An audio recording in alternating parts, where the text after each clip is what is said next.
Hello and welcome back to Paranormal NL Podcast. That's PNL Podcast for short. I'm your host and founder, Jen Noseworthy. This is a pre-recorded show broadcasting on UPRN, that's United Public Radio Network, on 107.7 FM New Orleans and USA, and 105.3 Gulf Coast USA.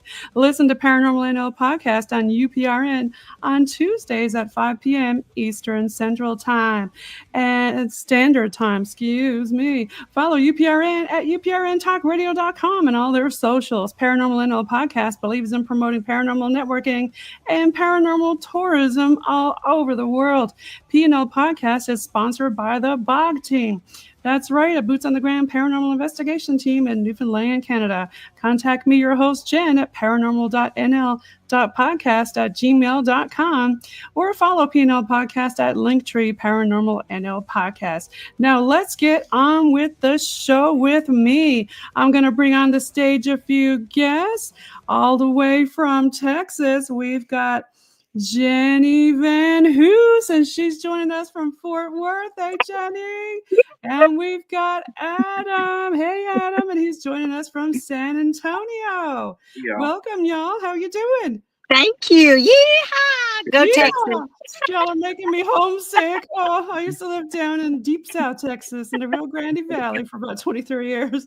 So let's start with you, Jenny. Tell us about you. I know you're with the Parahunters Paranormal team down in Fort Worth. And tell us a little bit more about yourself. Okay, well, I want to welcome your audience and thank you so much for tuning in. Jen is fabulous and we love her. And she has an awesome show, so stay tuned because she has the best guest ever in the paranormal world. And so a shout out to our girl, Jen. Thank you so much. I am Jeannie, and I am originally from Texarkana, Texas, but I'm currently living in Fort Worth, Texas, around the Bedford area. I do a lot of investigations with my team, the Parahunters, and we're based out of Denton, Texas. So we do a lot of investigating, and our leader is Teal Gray, and she's a fabulous author. And check out her books. And we have some other authors who are members of our team that are who have written wonderful books about the paranormal as well. So please check out our page and visit us to find out more information about us. I am a former to Teal Gray, and I've got to give a shout out to Mark Foltz, and I've also got to give a shout out to a lot of other folks that we've had on. We're going to be having soon Tu Snyder coming on. And we also had our lovely lady on talking about dolls. And Jamie was on, yes. And we're going to introduce Adam shortly, and we're going to get into several different topics, one of them being the Jefferson Hotel and some attacks, I believe, that happened there. Adam, do you want to introduce yourself? Welcome. Hello. Yes. Well, I am from San Antonio. I've been into this weird stuff since I was about 12. And you're with Southern Fried Spirits, a paranormal? Right. Yes, I am. And most of us are based out of North Texas. And you've been on our show also in season 2. So you got to tune in and listen to that episode also. So tell us more about Southern Fried. Making me hungry over here. I know, it makes me hungry all the time. I guess that we eat a lot during. But yeah. Anyway, no, we travel around Texas and some other places nearby, Oklahoma and Louisiana, and just try different places that we've never been to in the past. We're always looking for different places to investigate.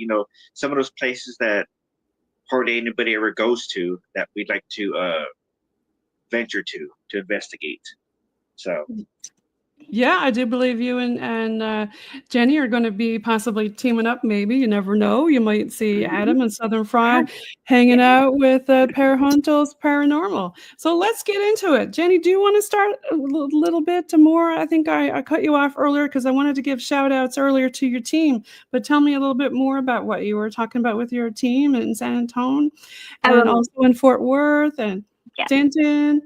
Well, my favorite place to investigate is Jefferson, Texas. And my favorite place to investigate is the Jefferson Hotel, that is owned by Pam and Jeremy Jones. And they're very good friends of mine. And there's a picture of me at the Jefferson Hotel. It is one of the most active hotels I have ever visited. And I have been in many places and investigated many places, but this one is my top number one. Can you tell me a little bit about maybe the outside of it or the vibe that you get when you go in there? Oh, it is the most unique hotel you will ever see. Jeremy Jones is like a creative genius, and he's also into the paranormal. He and Pam, that's the neat thing about them owning this hotel, because they're also paranormal investigators, and they wanted to buy a haunted hotel, and that's exactly what they did. And so it is decorated with the most unique items that you can imagine. Jeremy finds these places all over the world. And so when you approach the hotel, it is just decorated with so many different things. But the inside is the coup de grace of all kinds of unusual, unique items that he has collected. And as you can see in the picture that you're showing, that's the downstairs, and it is just a museum of all kinds of things. So you can imagine some of the energy and some of the paranormal that has been added to the hotel, not just what was already there, but has been added with many of the artifacts that Jeremy has put in the hotel. Yeah, I can imagine.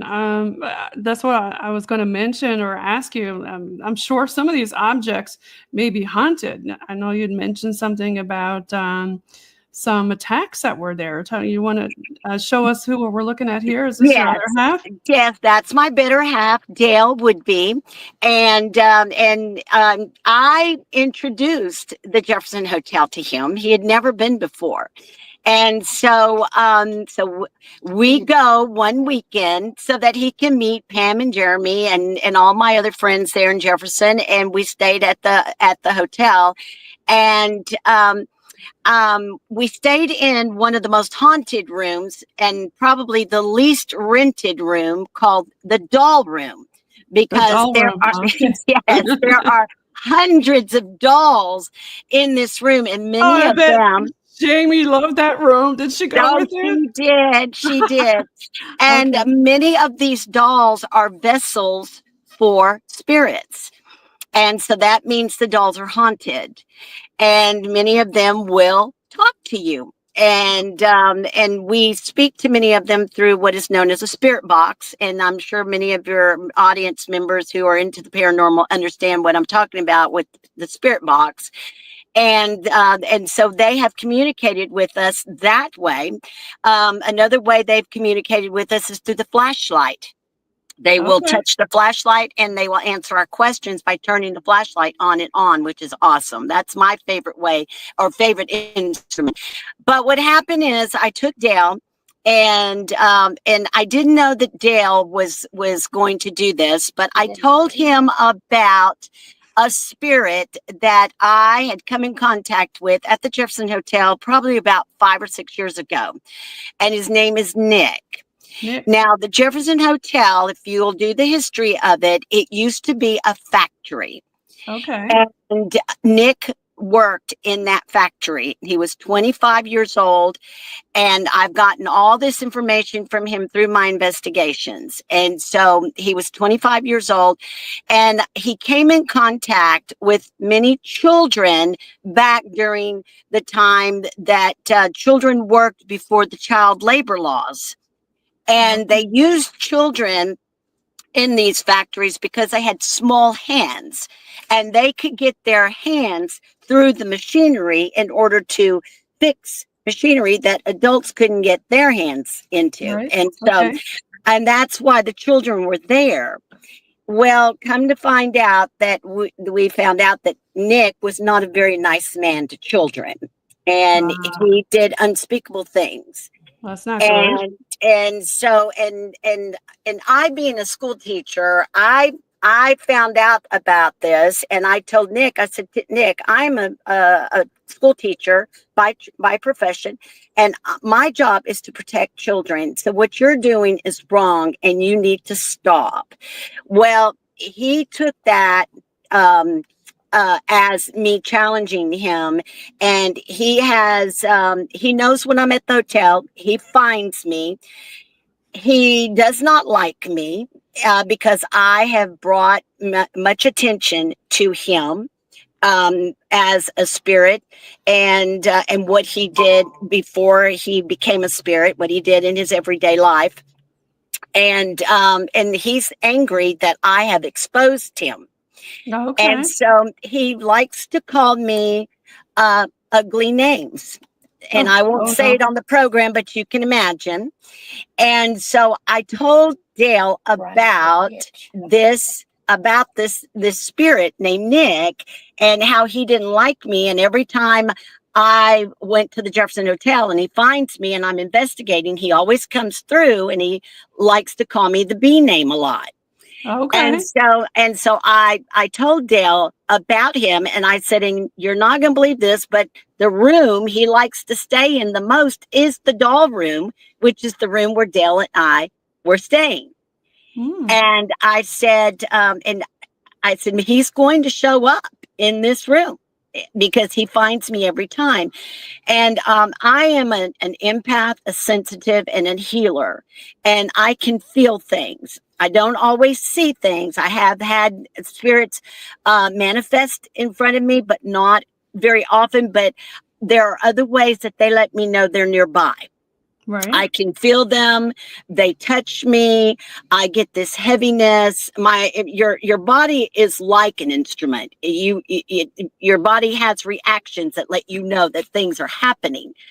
And so sixth sense kicking in. It is, and I've had it since I was a child. That's when I had my first experience as a small child, and I'll explain that later.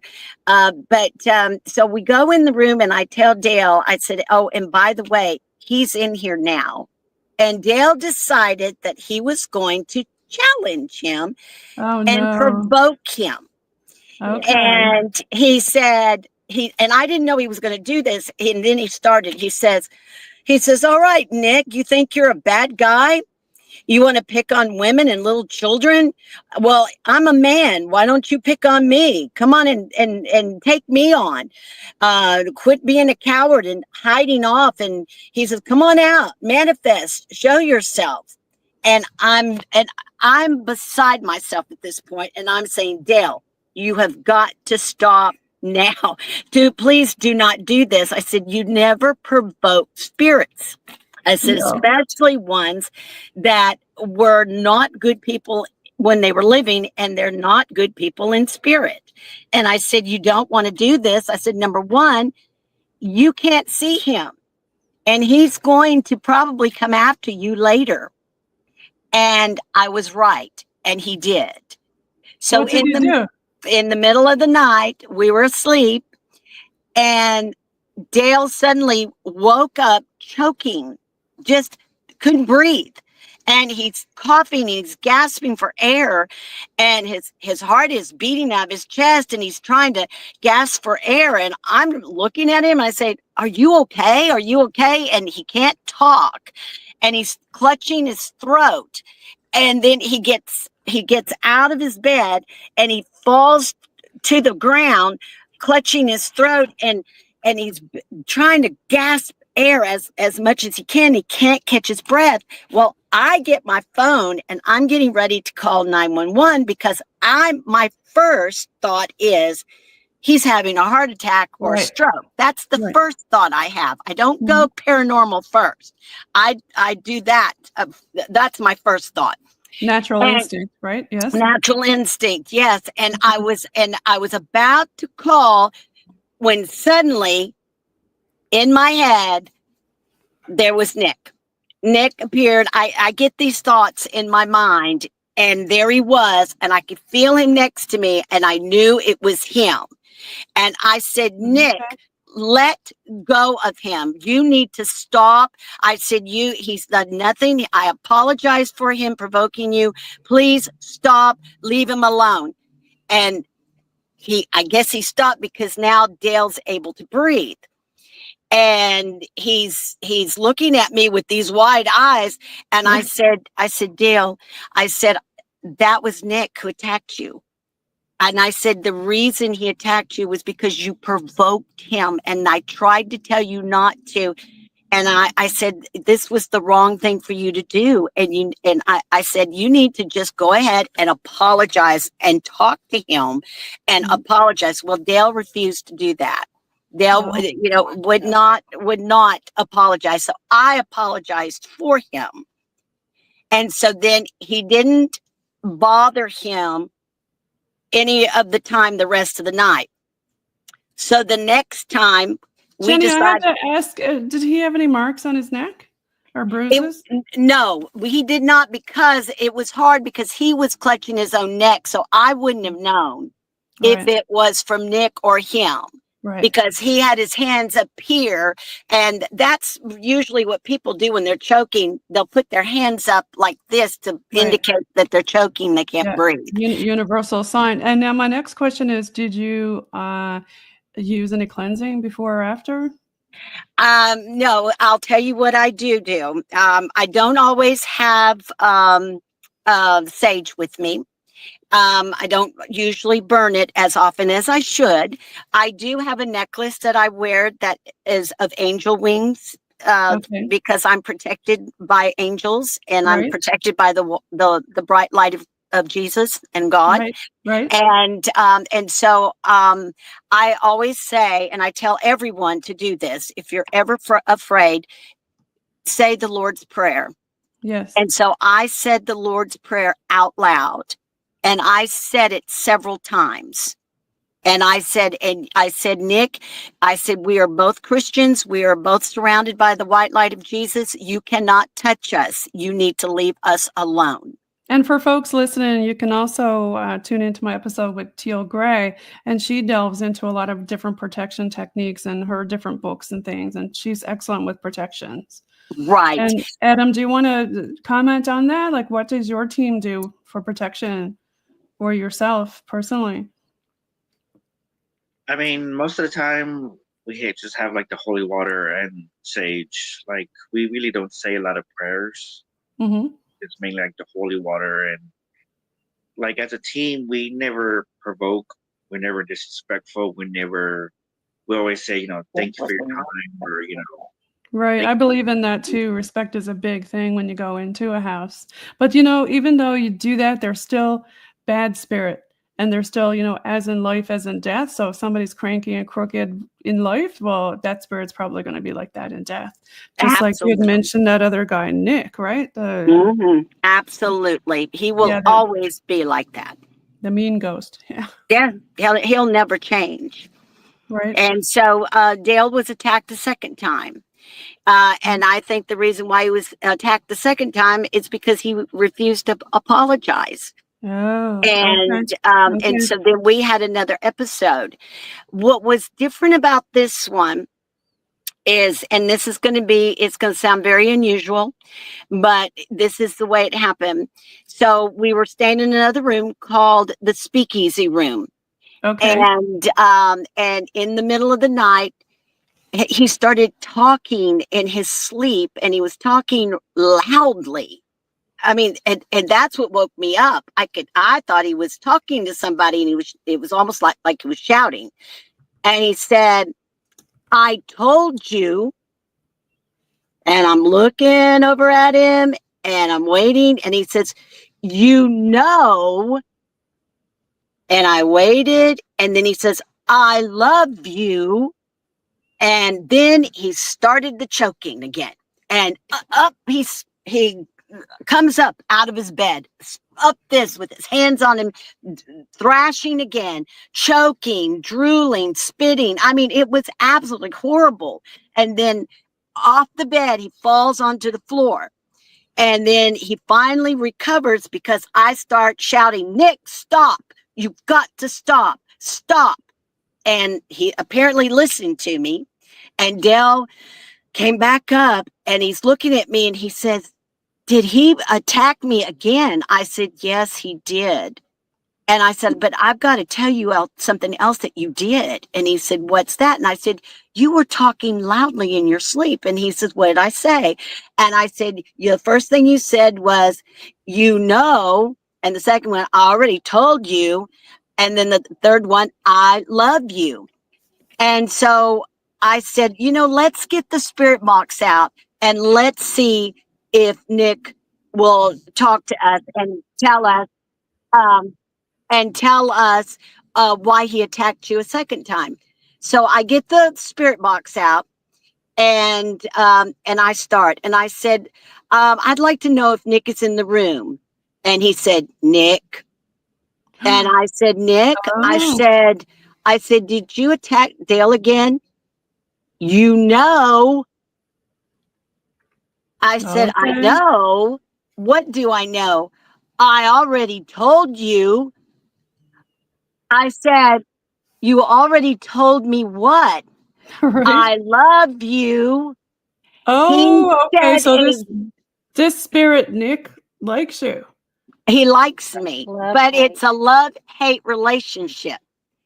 And Okay, so Dale didn't like that much, I suppose. no. And so, but what was so strange about it is that what Dale said in his sleep was exactly what Nick said on the voice recorder, the spirit box, the very same words, word for word.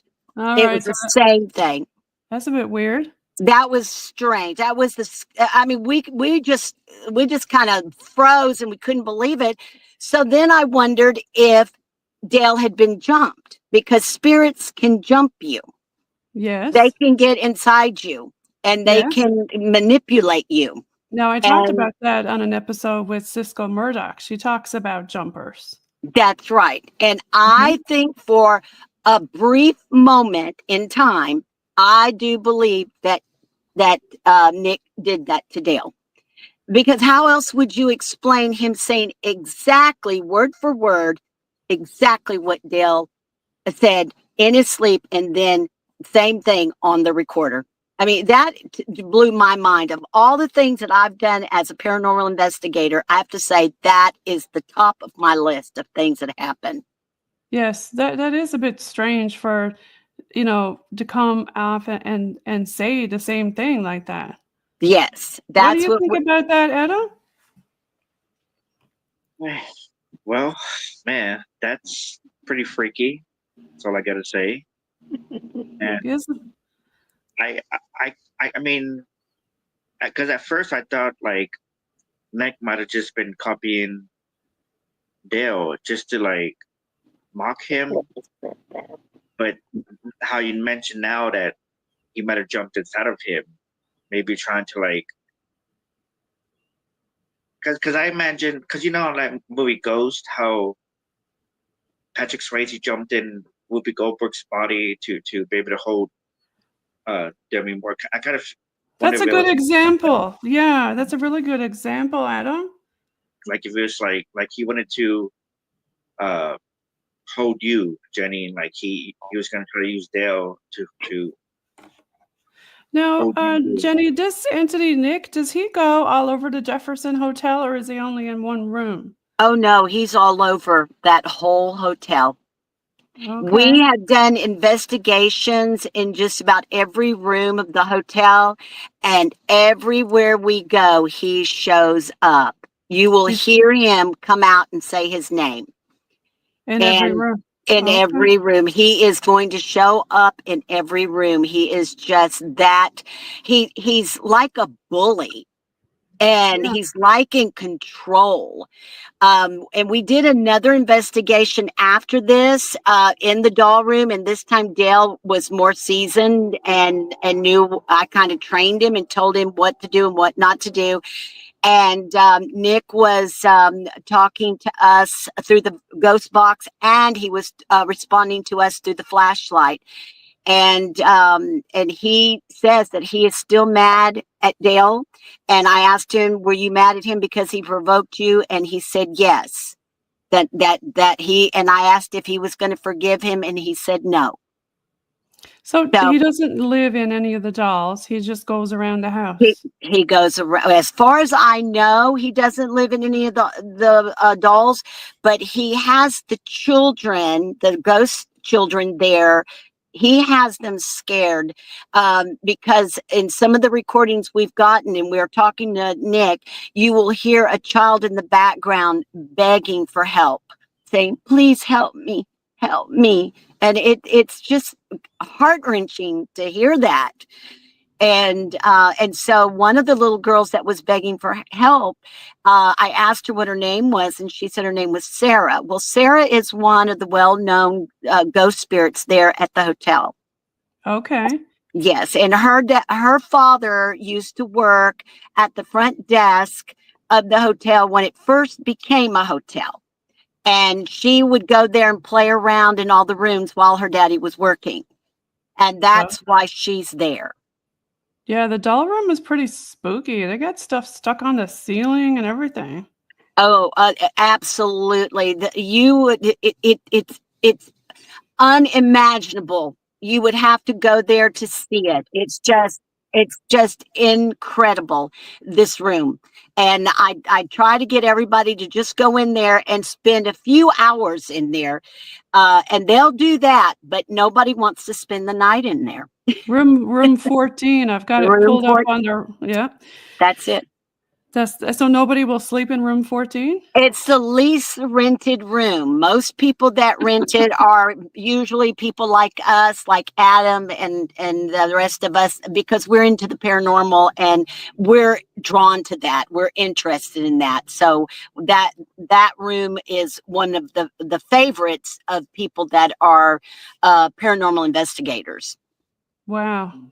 Yeah, this doll that I got pulled up here. Can you see that, Adam? Look at the eyes on that thing. Yeah. I mean, I grew up with dolls like, with the porcelain and well, not dolls like that. That's horrible looking, but even the one that everybody's afraid of. What's that famous doll now that looks like Little Orphan Annie? Oh, are you talking about Annabelle? Yeah, like I had a doll just like Annabelle when I was a little girl. Like to me, that's not scary. And even these kind of dolls, like with the porcelain and the eyes that shut and go up and down and stuff, I'm not really afraid of those. But you can't get those anymore, I don't think. Like, I mean, look at this one. Look, you could see all the paint and everything coming off of it. And it was interesting when Jamie was on. She discussed about the dolls, and I asked her, why do you think the spirits go in dolls? And she said, well, as dolls, they get to be hugged and loved, and spirits miss people. So they go into the dolls so they can be hugged and loved and talked to and, and get attention too. Jen, if you could go back to the one right up above this one that you just, Okay, this one here? One right there. That doll has a child that is using her as a vessel, and it's because the doll belonged to the child that is inside this doll, and her name is Samantha. Samantha. And Samantha was a little girl that was the owner of this doll when she was a child, and she died from an illness. And I guess when she died, she decided to inhabit the doll. And this doll does talk to you. I went in there and I got a feeling about this doll. So I decided to talk to her. And I said, hi, sweetheart. I said, I would love to talk to you if you'd like to speak to me. And I told her my name. And I said, can you please tell me your name? And she said, Samantha. And it was, it was clear as a bell. Samantha. Wow. Yeah. So Samantha, I go by and say hi to Samantha every time I'm at the Jefferson Hotel. So she's a nice spirit. She's not a scary She is a nice spirit. Yes. Oh, okay. There's one on a horse. There's all kinds of different stuff in this hotel. I must say, there's so many things. What other room do you want me to click on? There's so many rooms. There's a room 19. Room 19? Yes. Okay. Room I will say, 118. Were you What's going to that? say that, Adam? well, I was gonna say that the doll room is my favorite room. Every time Oh, I visit, I always try to get it. I've slept in there maybe 5 times already. In the doll room? And Yeah. what did you get when you slept in the doll room? Anything? Well, how it showed the bathroom picture, the tub. Yes, I saw the tub. So I was okay. That day we were there, and there was a lady there who was cleaning some of the rooms, and Right. right outside the door, right outside the room of the doll room, there's like a little storage unit for cleaning products and broom stuff. Yeah. So I'm taking a bath, and my feet are, I have my back against the curved part, my feet towards, water water comes out. And Right. you see the towel with towels hanging right there? Yeah. Well, that time I was taking a bath, there was no towel right there. And Okay. it's a, the towel rack. In its place was a doll. Oh. Not a long one, but like a small one. And it was like wedged in the towel rack. Right. And I'm taking a bath, washing up, and the door was closed to the room. And where the picture's taken from, like the person looks like the person is from the doorway, standing in the doorway to the room. So I'm taking a bath, and I hear like a thump. And I thought at first like maybe the lady who's cleaning the rooms, like the broom hit the wall or the vacuum hit the wall or something, I didn't think nothing of it at first until I turned around to look towards the door, and then I didn't see nothing, and so I turned around some more.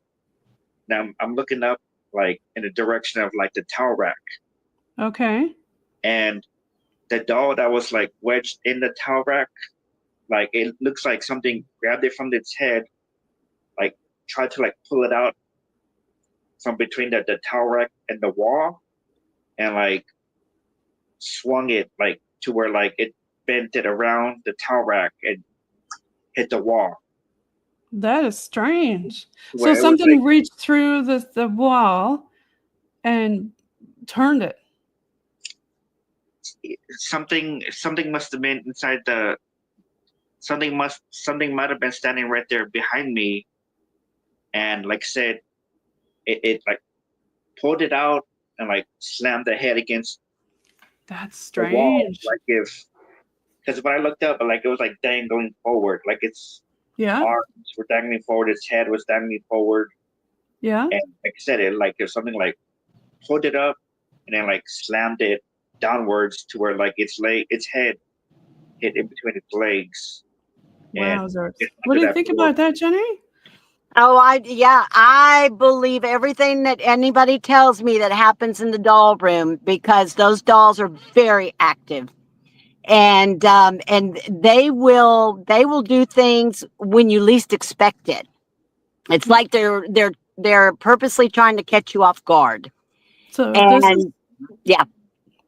Yeah, it sounds like they totally caught you off guard, especially when you were, getting washed up and that, right, Adam? exactly. Like I said, I just washing up, taking my bath, and then like I said, just heard that big old thump and turned around, and that doll was yanked out. Like it was, like I said, it was still dangling over the towel rack, but it just like it's something like grabbed it by its head, pulled up. Strange. That is strange. And it was probably Nick. I'll bet you. Room 19. You Yeah. wanted me to pull up room 19. This is what we're looking at here now. I'm just scrolling down through. I see a dress on the wall and a picture of somebody wearing a dress similar to that. There's that. Right. Yeah. That is room 19. That is the most haunted room in the whole hotel, besides the doll room. I have had a lot of activity in this room as well. If you will look at the bed. Okay, I'll go up and take another look at find the bed. Yeah. Now, a lot of places that you visit, they always say that they've got the famous bride, the jilted bride.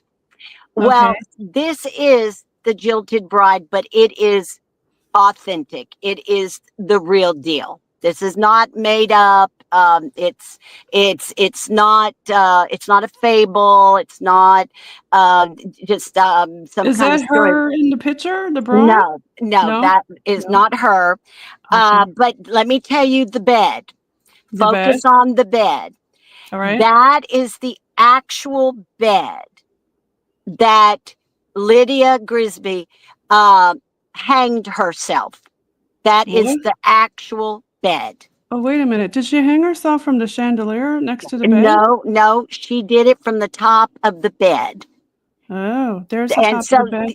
yes, Huh? that is the bed, and that is one of the most authentic pieces that they still have at the hotel from the time that it became a hotel. Now, this bed had once been in another room that was called the bride's room. It was a bridal suite, and it was one room that has now been made into 2 rooms. So she actually did the deed in the other room because Oh, that's where the bed was when it was a bridal suite. right. And now they have made that room into 2 rooms, and they moved the actual bed to room 19. That dress right there is the one I donated. And it is the same type of dress that she would have worn when she did this. It was 1923. And down at the bottom, there are a pair of shoes, and I don't see the shoes in there, but I donated a pair of shoes, bridal shoes that were from the same year, and a corset. A Okay. corset that they would put on to make their waistline smaller. Yes. And there's a corset in there as well from the same year. I researched it and made sure that I've got everything from the same year that she was supposed to get married. And she was jilted. It was on the day of her wedding, and she received, and her parents owned the hotel, and she received a message. And the message was from her fiance, telling her not to come to the church, that he's calling it off. He doesn't want to get married. Oh. And this caused her to become very distraught. I'm sure very embarrassed. It was shameful. I think she dealt with it the only way she felt that she could. And so she is very active in this room. And she appears to people in a dress, or? Well, she has not appeared to me. No, but she will talk to you. She is in there, and she does cry. She is still upset about it. She even told us a story that she was with child. Oh. And we're thinking maybe that could have been the reason why he didn't want to show up, because she was with child, and that was probably what we would call an old-fashioned shotgun wedding. Right. Yeah. And he didn't want to really marry her. I think he was being forced to. All right. Well, that's not good. Yeah, and so we have gotten cries of a baby in there. We've gotten cries from her. She's still very bitter. She's still sad. I guess she died in that state, and she's going to stay in that state of mind. Right. She's just not happy. She's very, very sad. Aw. And so, but when you go and stay in this room, you are staying in the actual bed. And that's what I want your viewers to know. If they ever decide to go to the Jefferson Hotel in Jefferson, Texas, which I highly recommend that they do, be sure to visit room 19 and see the actual bed. Okay. So, Adam, your favorite is up here, room 14, the doll's room. And then we've got, again, room 19, the haunted bride. And it sounds like the ghost Nick goes everywhere in all the rooms. Is there any other room you want me to go into and look around? There was another room. It's called the Angel Room. And it's downstairs. Let me see if I can see it when you click on it. It's one bed. It's one bed. Honeymoon. I'm looking. Yeah, keep going. I'll find it. Yeah. Okay. So I had been there. Oh, you see the room right there with the blue in it? That is the speakeasy room, and it's got a secret staircase that goes down under the floor. Yeah, see that? Right there.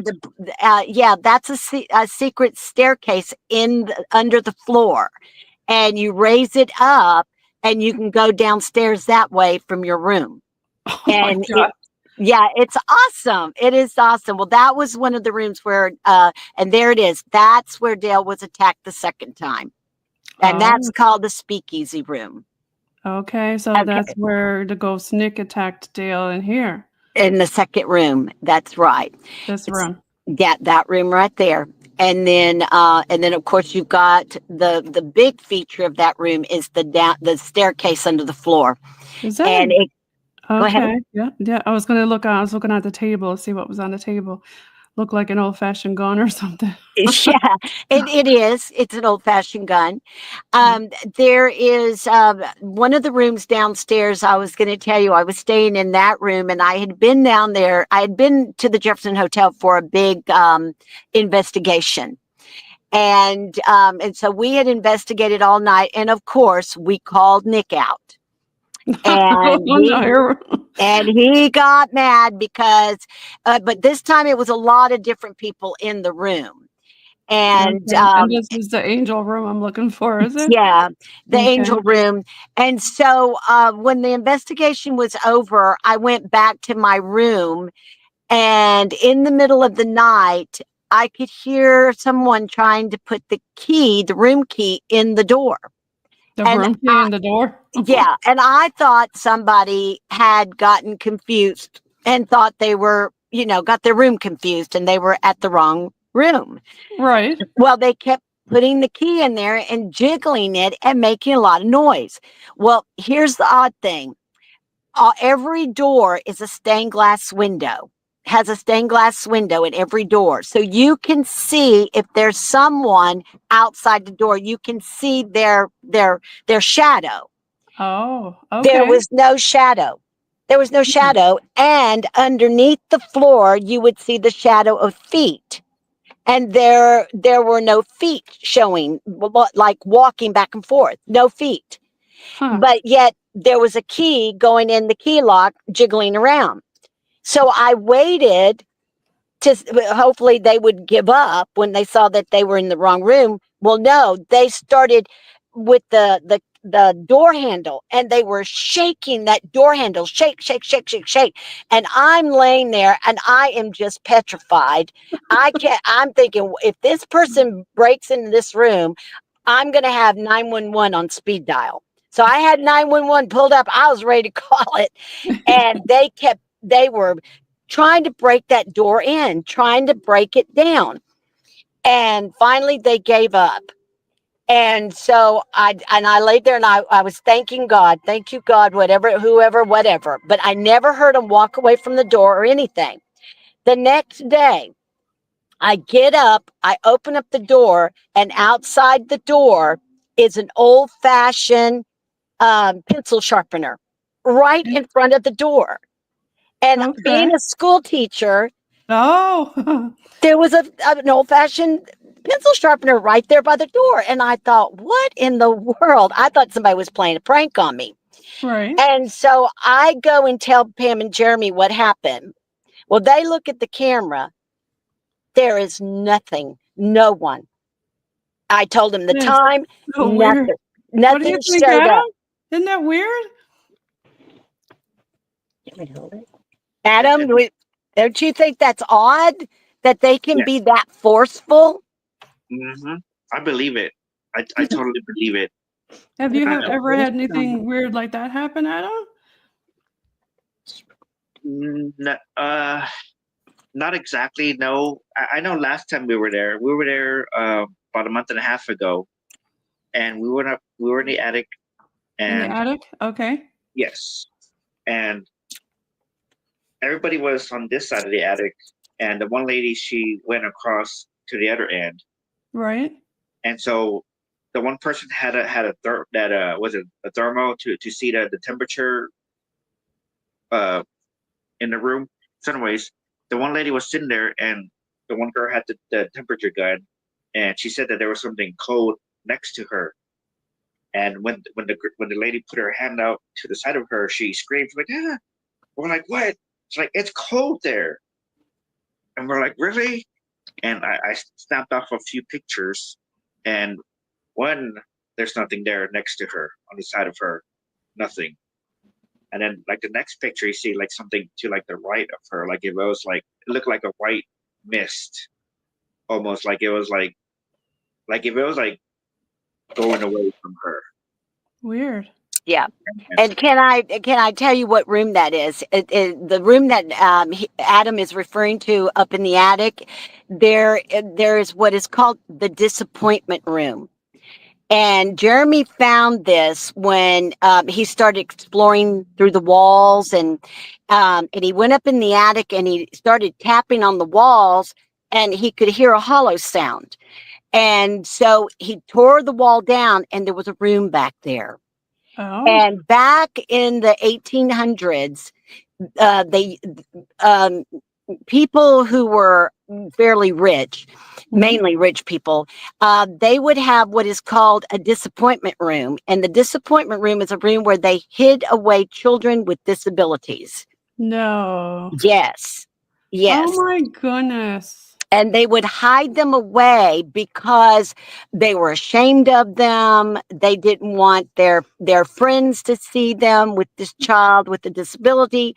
And therefore, they would hide them away in a room, like in an attic or in a basement, and they would call it the disappointment room. And that's where the child would live and That never come is out. so sad.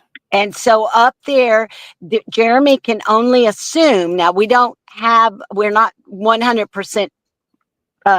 We don't have 100% proof, but the fact that it's in the attic, it's a single room, and it was walled up. We're assuming that it was a disappointment room where a child was placed in there. Right. So yeah, you never know, right? Right. And Jeremy has put a bed in there. And he has a lamp in there, and lights up. Did you see that, Adam, when you went up there? right. Yeah. Yeah. I know. Like this must have been like 2 years ago. I bought some like little action figurines and like some toy cars, and like I said, a month and a half ago when we were there, we went up there and we all crammed ourselves into the room, the disappointments room, and like, hey, those are the toys I left there. 2 years ago, they're still here. So I thought that was pretty cool. So But I you were the one remember, that put the toys? yeah, I put a few. I know that there was 3 or 4 pieces that I guess somebody else bought, but I know I bought like 2 figurines and like 2 little toy cars. That's nice Yeah. that you put that there for the kids. Yeah. Right. And did you get any hits on EMF or any spirit box or anything with the toys or Boo Bear or something? Is there one of No, those there? no, not. I mean, I know like what we went like. This must have been like 2.5, 3 years ago. We were there and we had the spirit box going, and we felt like we felt like we had a little boy coming through, and Okay. we got the impression of him trying to talk to us, but at the same time, like we kept getting like, I can't talk. He's here with me. I'm not allowed to talk to y'all because he's watching me. He's here. Oh, I wonder, is he Nick? Is that who he's talking about, Adam? Well, we think it was an older gentleman that maybe he was referring to, Mm-hmm. and it was it and okay. Let me go back. I've seen this talk about on TV shows, investigations where people talk about doing an investigation, the air, the atmosphere gets heavy, gets Thick. negative. Yes. And I'm like, I never experienced that until that night. Right. And just me, but my whole team, my whole team. Mm-hmm. Like, just thinking about it, like my whole team, like we all felt beat up. We all felt negative. We all Drained. felt negative. We were down a staircase. Okay. And we had to leave. We had to go back downstairs, and because we had like rented like 2, 3, 4 rooms separately. But that night we all kind of like hunkered down in one room and slept in the same room. And Because you felt the negative energy, is that why you all kind of stayed in one room instead of all different rooms? Right. You know, Okay. and Yeah. one of my team members, it hit her the hardest, and I went over there and like, hey, are you okay? And she was tearing up, so I gave her a big hug and just hugged her for a few minutes. And yeah, man, but so your team had a hard night that night by the sounds of it. This hotel is no joke, hey? The Jefferson Hotel. It is fabulous. I'm telling you. And now that doesn't mean that you're going to have an experience every time you go. Yeah, you just never know when they're going to ramp up. You might look like someone that they want to talk to. They like my hair, and they like my hair, and they like to, being from Texas, I have big hair, and they like to touch my hair. They like to pull it, and I can feel them I can feel their hand going down my hair. I can feel them stroking my hair. I turn around expecting to see somebody, and there's no one there. So I know that, but I don't know if it's a child that's doing it or it's adult. I have no idea. But they do touch you. That's interesting. A lot of people are non-believers, and I was one of those people until I had something weird like that happen, physical, then it gets real and you can't explain it, right? What do you think, Adam? I for me personally have never been touched, poked, scratched, pushed, but I am always weary when it comes to staircases. Like staircases? Yes, I'm always holding onto a railing or just make sure I go down them slowly. Because you hear about people being pushed on staircases. I'm like, I don't want that for me. Yeah, nobody wants that. Definitely not. So everybody, I want you to follow. I'm going to take this one off stage here. So I want you to follow Jeannie Van Hoose and Adam Ramos, and tell us now where we can find both of y'all on your socials and stuff for your fans. Give a shout out to your fans and where they can find you. I will be with the Parahunters in Denton, Texas. And please find us, follow us.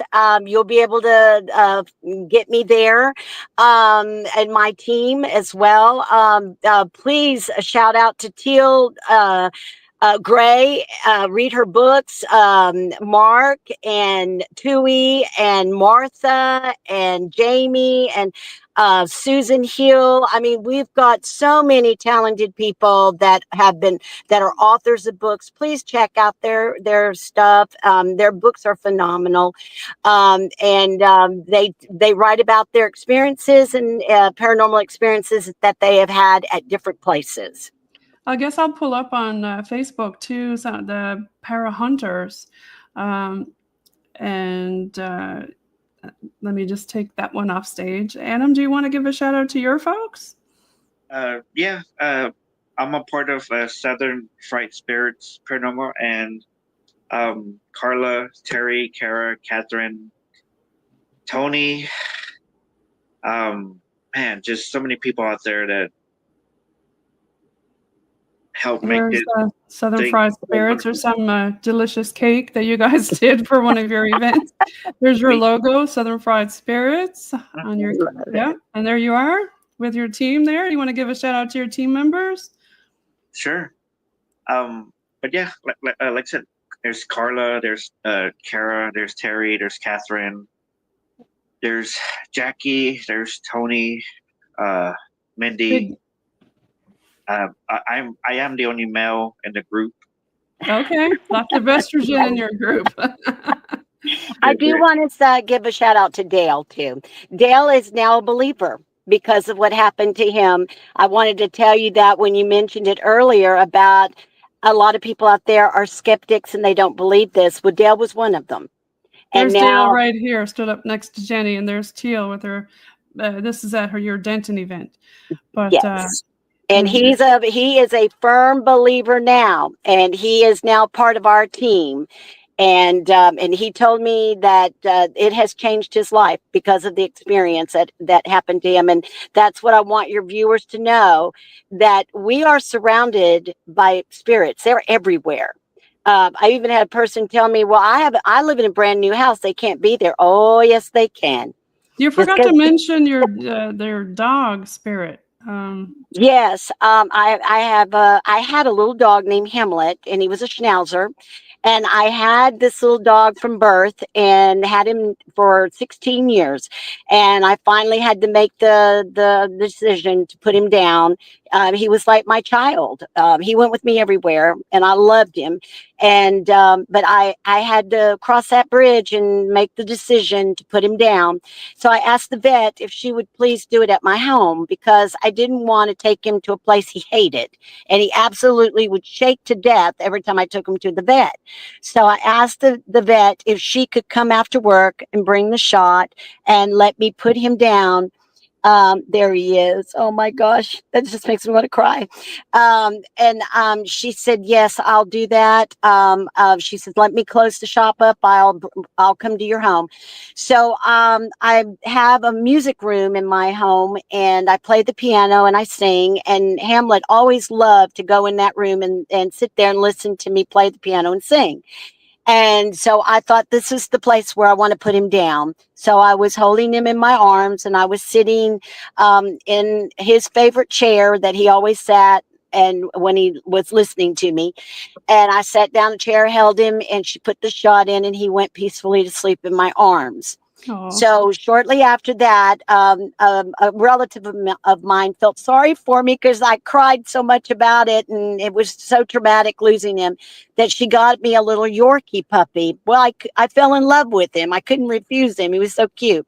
And so one day he was barking he was looking at something in the music room, and he was barking his head off. And I said, Boudin, there's no one in the room. There's no one. And he looked back at me, and he just, and it's the little tiny Yorkie, and he thinks he's a pit bull, and he's just barking his head off. So we're coming out, Jenny. We're coming out in 2 minutes out. So okay. So I took a picture, and when I looked in the background of the picture, there was the picture that your viewers are looking at now. That is the ghost picture of my little Hamlet, the little schnauzer that I loved so much. Little sweetie. I'm going to go back now, Adam, to you with your folks. There they are. Now we can see y'all. And you said their names earlier. Southern Fried Spirits Paranormal. There y'all are. That's us. Yep. Yeah. So, some deliciousness there. And do you have a team? Do you have a team picture too of the parent hunters? Because we've got a team picture, but I don't know if you have it. I don't know if I have it on this episode here, but I can always add it. Okay. Yep. I'll add that. So I want to thank everybody again for listening in on UPRN. We are on UPRN. Let's give a station ID out again for 107.7 FM, New Orleans, USA, and 105.3 FM, Gulf Coast, USA, United Public Radio Network. And listen to ParanormalNL podcast on UPRN on Tuesdays at 5 p.m. Eastern Standard Time, and follow UPRN on uprntalkradio.com and ParanormalNL ParanormalNL podcast is sponsored by the BOG team, a boots-on-ground paranormal investigation team in Newfoundland, Canada. Contact me, your host, Jen, at paranormal.nl.podcast@gmail.com or follow on PNL Podcast on Linktree at ParanormalNL Podcast. Now, do y'all want to give a quick shout out in 30 seconds or less to your fans? Oh, thank you so much. I enjoyed this. And now I have a new friend, Adam. Yay! That's right. And Jen, thank you. Thank you so much for having us on the show. You are amazing. Thank you. Us Texas folk got to stick together, right? That's right. Thank you, everybody. Thanks again, everybody, so much for being on the show today. Peace out.